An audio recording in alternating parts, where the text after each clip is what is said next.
At what point is it too windy to be out fishing? That is a question I hear a lot of times, and I wish there was a real easy answer for you. I wish I could say, hey, at 20 miles an hour, that might be a little too rough for you. At 25, you should probably get off the water. And at 30 miles an hour, definitely don't be on the water. It's not that simple, though. There's a lot of variables involved. We'll talk about that in a second. But first of all, for you bank anglers, this is actually rather easy. It's really a matter of how well you can cast and your presentation. Now, I'm not talking about avoiding backlashes, just casting in the wind, but I'm talking about your accuracy. If you want to cast right here and you make your cast and the wind catches your lure and it lands over there, it might be a little too windy. It's hard to make accurate casts when the wind is blowing your lure around. You might have to throw over here and hopefully it lands where you were targeting. That gets to be annoying at best, but it also makes it difficult for you to make accurate casts. Same thing with presentation. Say you're throwing a Senko and you throw it out there and the wind grabs your line and it moves it all the way over here before it has a chance to sink next to your target. That's a problem. Now you got to weight it down, and now it's not giving the proper presentation that you need if you really need a slow fall. When your line is grabbing your lure and changing where you want it to fish, that's probably a day when you don't want to be on the water or fishing from shore. Things dramatically change when you want to be on the water on a vessel. And it's, again, more than just wind speed is a consideration. There's actually 5 variables that are specific to you that's going to answer the question for you, when is it too windy to go out? And that's really what's important, right? Is for you to determine not only safe, but is it, going to be a good day to fish or not, or is it going to be difficult? So let's talk about those variables specific to your situation to help you answer this question. So those 5 are what vessel that you're going to use to get on the water, your experience and skill level with that vessel. Okay, well, those 2 are pretty obvious, right? Captain Obvious. But there's more to it than that. There's actually a lot of detail in it that some people miss. So we'll get a little bit further in detail on those. The other 3, the orientation of the lake, the topography of the area around the lake, and the location of your boat launches. So let's get into this. First of all, the vessel. A lot of you guys don't know, but actually for a long time there, I used to fish out of an inflatable raft. Now, yeah. So that helps you get into a lot of small lakes that you can't get into with bigger boats. Helps you get into shallower areas that other boats can't get. There's a lot of advantages to doing that. However, those boats don't sit in the water, they sit on the water. There's no draft at all. And so the slightest puff of wind comes along and you're water skiing down the lake. Boat control becomes an issue with even the slightest breeze. And I was using oars, manpower. That was it. And I had a small anchor with me and an anchor, and I would move down the shoreline, drop the anchor, fish as much as I could, then pick up the anchor, move and drop the anchor, and so on. The point is, the stronger the wind, even a slight wind where other boats are just fine, that was a no-go with that raft, especially if I had to go row against the wind to get back to the boat launch. It became an issue. Now, I haven't fished out of float tubes, but I have out of canoes and kayaks, and it's a similar situation. A stronger wind makes it difficult for boat control. It makes it difficult for when you need to go across larger expanses of water to get to where you want to fish. If it's really choppy and rough water, know your vessel, know its capabilities when it comes to that. And it's the same thing as you move up the ladder. When you're using car toppers or you're fishing with a aluminum boat. I had an aluminum boat for a long time, kind of like a bass tracker. Again, flat bottom, not much of that was in the water. So again, a lighter wind, it didn't take much to blow that around and make boat control an issue. Also, going against the waves. That boat, it did not have much of a V-hull to it. It was more of a front battering ram.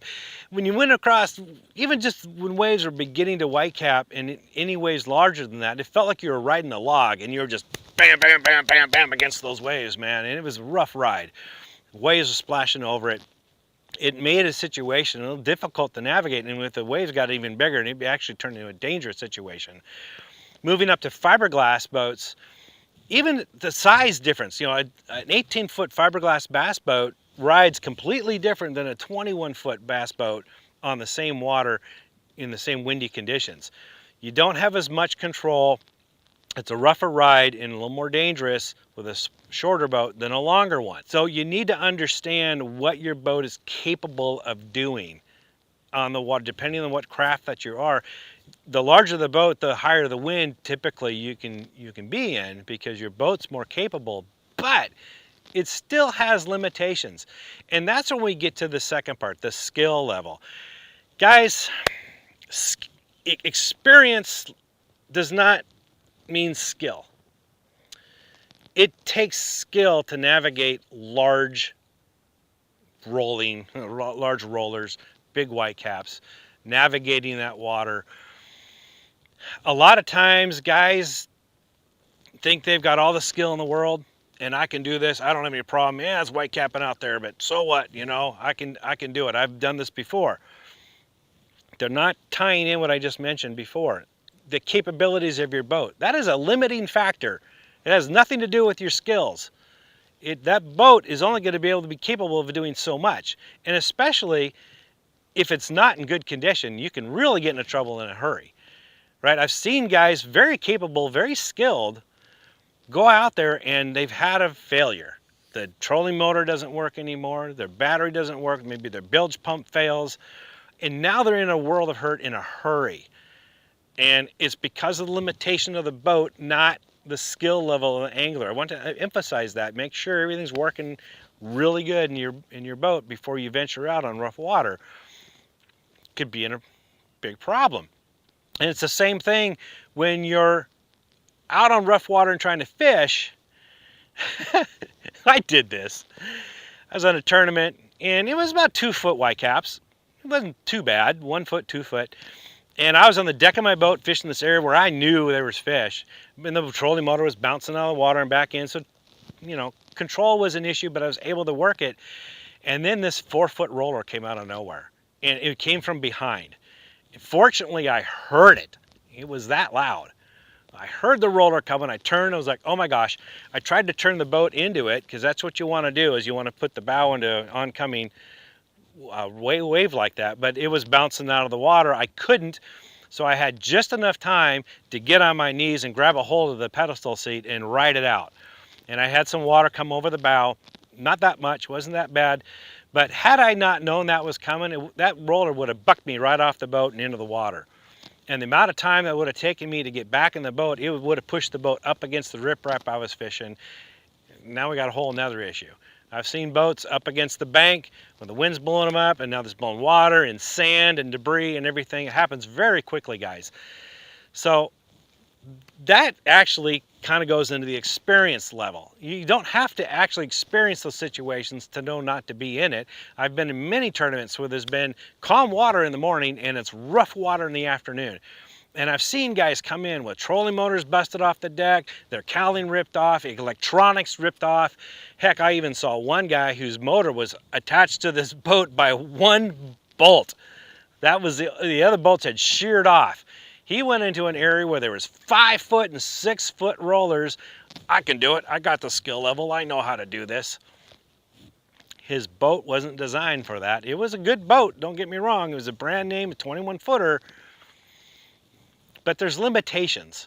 And the experience that you have out there is going to tell you, it's going to trump your, what you think your skill levels are. There's limitations out there, and experience is going to tell you what those limitations are. Even if you don't have the experience, guys, if you go out to launch, and typically the boat launch is full of boats, and you go that day and there's only 2 boats, 3 boats that are out in the water, and it's white capping out there, clue train, you know, the other experienced boaters out there are saying, not today. So that's a real important factor. Don't overestimate your skills or experience levels. Those are the guys that end up in headlines the next day. Okay, I'll get off my soapbox. Let's talk about the other factors. Lake orientation. That is really important. Orientation in relation to the wind. That's what I'm talking about. If you have a north-south lake, for example, and the wind is coming from the north at a 15-mile-an-hour wind and the lake is 25 miles long, on the north end of the lake, it actually, you might have just a little bit of ripples in the water, you know, it's maybe slight little bit of white cap and not much. It's actually fine. You go on the other end of the lake though, and it can be victory at sea, that same wind speed. So why is that? Well, the wind is completely unobstructed, unmitigated throughout the whole length of this lake, and the waves can build up and build up and build up to the point when they get down to the other end of the lake, they're rip roaring, 2-3 foot white caps, maybe more. That happens a lot.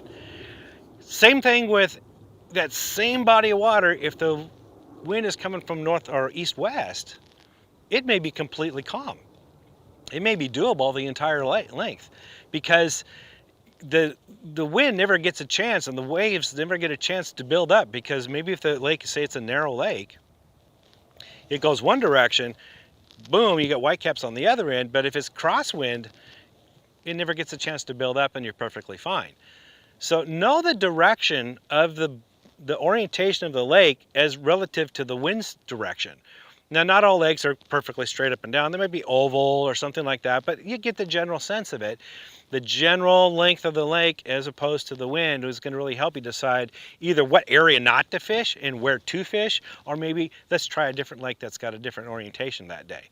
This is why I'm saying wind speed, you can't really gauge that, because a 15-mile-an-hour wind on one end of a lake like that is perfectly fine, where on the other end is victory at sea. Another thing to keep in mind is the topography around the lake. Some lakes they're down in a hole. They're like in a valley. There's hills all around it, and those hills protect it from the wind. And so it could be stronger winds, 25, 30-mile-an-hour winds, but it's sheltered, and really you don't get that white caps, and the wind may be swirling around a bit, but it's fishable.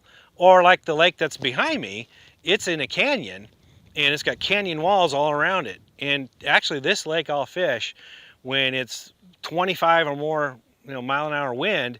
Big lakes, not going to happen. But this lake's in the canyon, and the wind will actually swirl around in there, but it never gets a chance to go one direction. So you don't typically have whitecaps building up and strong winds in one area. It's just swirling around, which I shouldn't say just. I mean, it's still difficult with boat control and castability and your accuracy. So smaller crafts may experience that to a larger degree than a larger craft. So you still have to take that in consideration. But it's those type of things can make a big difference whether or not to go out and fish. Some lakes, for example, they're narrow and they got canyon walls on them, and they work like a funnel. They'll take a 10-mile-an-hour wind and it turns into a 25, because that wind is just funneled down and shooting right through that canyon like a hairdryer. And that might not be a lake you want to be on when the wind speed's expected to be about 20 miles an hour or more. That can be super dangerous to be on. So just kind of keep in mind, again, conversely, if that wind is coming from a different direction, it might be perfectly flat, calm, and fine. It's just, you have to look at that lake and the layout and the topography and understand the wind direction, how that's going to affect that body of water. Same thing with rivers. There's some rivers where it's flat and wide open and perfectly good, but in a 15-mile-an-hour wind, if the wind is coming up against the current, and it's had miles of open water to do that, wide open expanses, nothing to break that wind up, and it's going completely against the current, it's a strong current, those two can work against each other to create real turbulent water on a rather nice calm day. Catch you off guard. Don't ask me how I know this. So pay attention to that. The topography in the wind direction can make a huge difference, much more so than the actual wind speed. The other thing I want to talk about is location of those boat launches. Boat launches typically on larger lakes have multiple boat launches, and for good reason. It depends on where the wind is coming from as to whether or not that boat launch is usable in strong winds. Some boat launches are on the west side of the launch, and if the wind's coming strong from the east, that is completely unusable. I mean, look at this launch. That's exactly what's happening here. It's on the west side and the wind's coming directly from the east, and look at that. You can't use it. It's absolutely, completely unusable. But that same launch with the same strong winds, but they come from the west, will be completely protected from the trees around there, and that's actually a good safe harbor to use trying to get your boat on and off in those kind of winds. Here's another launch that is in the same day, 20 minutes away, and look, the waves are pretty good. Well, that's because it's in a protected little cove, and that makes it safe for you to launch and load your boat. So pay attention to that. Marinas typically are better because they're really well, they're blocked off by a big wall, and it makes it easier to launch and load your boat. Aside from that, those guys, one thing you need to pay close attention to is proximity of that launch to where you want to fish. Now, most guys will launch close to where they want to fish. But some guys, like if you're in a tournament, you want to go way away from everybody and you want to go an hour away. That might be great in the morning, but if the wind's picking up, you want to make your way back closer to that launch before it gets too rough, to come back. You may be in for a really bad boat ride and may be missing a lot of bolts off your engine by the time you get back to the launch if you wait too long, especially if you're a smaller craft. You want to reduce the distance that you have to traverse in open water in strong winds. And so getting close to a launch that's closer to the areas that you want to fish, that is an ideal situation. It helps reduce that scenario for you. Above all, when you're fishing rough water, make sure you're wearing your life vest. I don't want to get on the soapbox, so I won't.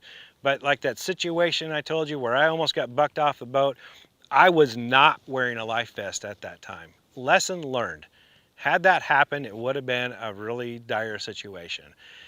So take it from my experience. I was fine, but it could have turned out worse. Make sure you're wearing a life vest even when you don't have the motor on, just even while you're fishing. When you're in rough water like that, you never know when a rogue wave can come along and it changes your world in a heartbeat. So enough said about that.